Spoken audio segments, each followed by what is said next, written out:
Hey, what is up, everybody? This is Stephen Breach coming to you here today. Wwe Battleground 2016 coming up on Sunday.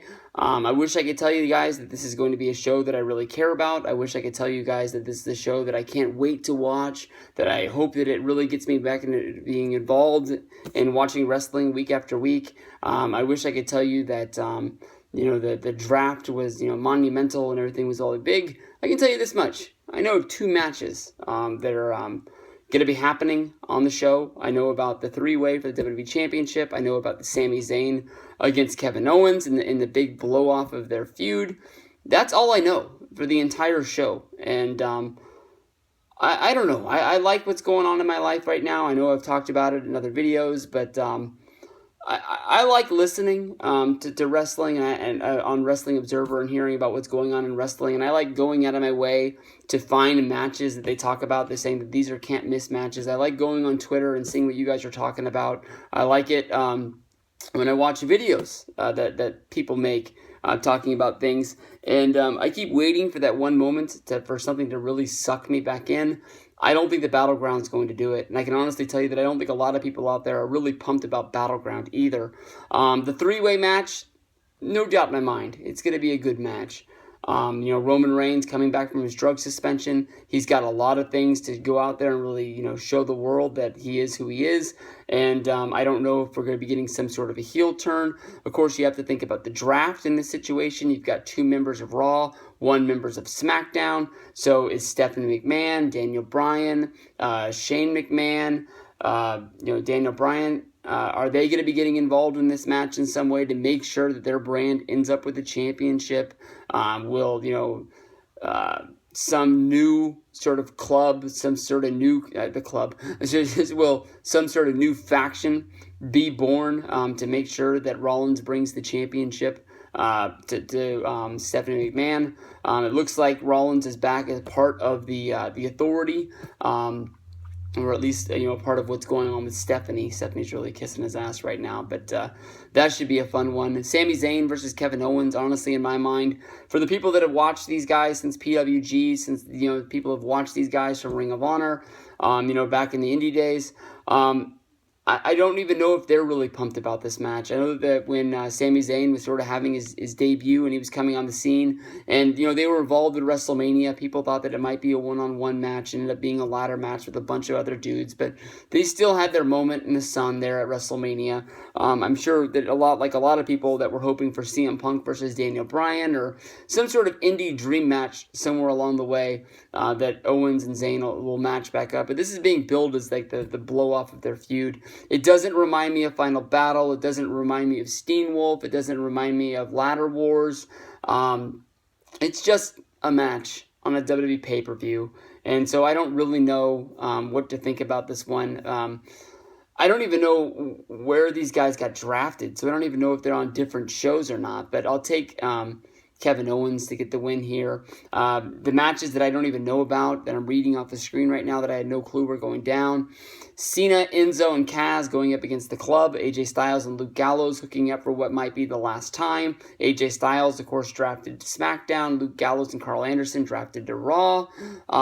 I don't know if this means that Gallows and Anderson will be hooking up with Finn Balor to create the Balor Club. Ken Anderson did tweet on Twitter that basically there are no rules surrounding the club, that they came in. They said that they were going to be messing things up in WWE, and they were going to start at the top, and they were going to work their way until they were running stuff. So who knows? Maybe the club will be as a part of Raw, but still show up on SmackDown from time to time, because what this leaves for AJ Styles now, I'm not quite sure.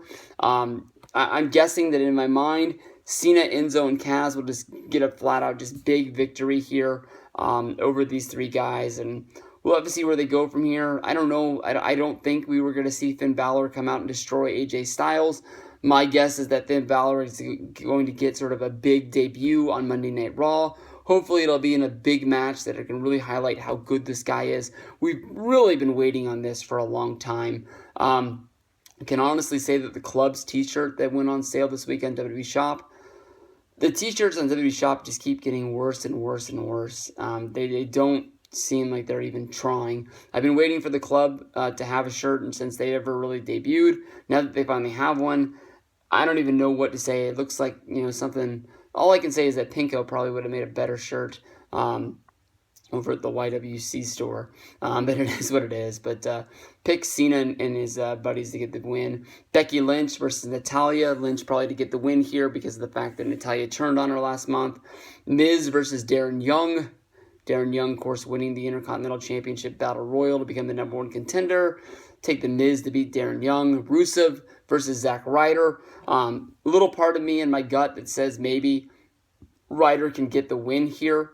But I really think that Rusev's going to keep the championship. Two of the weakest mid-card title matches that we've seen on pay-per-view in a long, long time. This whole pay-per-view to me looks very, very soft. The New Day going up against the Wyatt family. I think that the Wyatts got broke up due to with the draft. I think that Braun Strowman is on a different show now, so we'll have to see what goes on from there because Luke Harper is not ready to return yet. I guess take the New Day with their new Booty-O's cereal that you can buy at FYE. I guess have them get the win here. Sasha Banks is going to be having a mystery partner going up against Charlotte and Dana Brooke. Some people think it's going to be Paige. Some people think it's going to be Bayley. I think with the draft and the rules of only being able to draft a certain amount of people from NXT, it wouldn't make a lot of sense for Bayley not to get drafted. Even though Eva Marie got drafted and even though she was in NXT, it didn't count as an NXT draft pick. They make the rules up as they go. But I'm guessing that it's going to be Paige and Banks going up against Charlotte and Brooke. It's going to be a great start for Paige. We haven't seen her on television in a good long while, other than her 2 non-title victories over Charlotte that really meant nothing other than hyping up another match for somebody else to be a #1 contender. It's almost like when Eva Marie beat... she got a win over somebody that was the Divas champion like 2 times in a month when Eva was horrible. I think she beat AJ. And never got a real title shot. So, it is what it is. You got the Usos, who we haven't seen in a long time, going up against Breezango, Tyler Breeze, and Fandango. Hopefully the Usos will pull out the victory there. I don't know where the Golden Truth is. They're not a part of the show. And in the triple threat match for the championship, we've got Ambrose, Reigns, and Rollins. I think it would make a lot of sense for Rollins to win the championship. Ambrose, to me, honestly, is trash.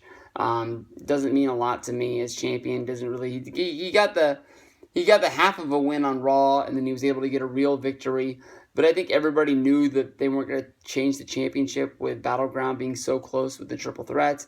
I would love to see what goes down. Maybe Rollins and Reigns are able to put their differences behind. Maybe they join together.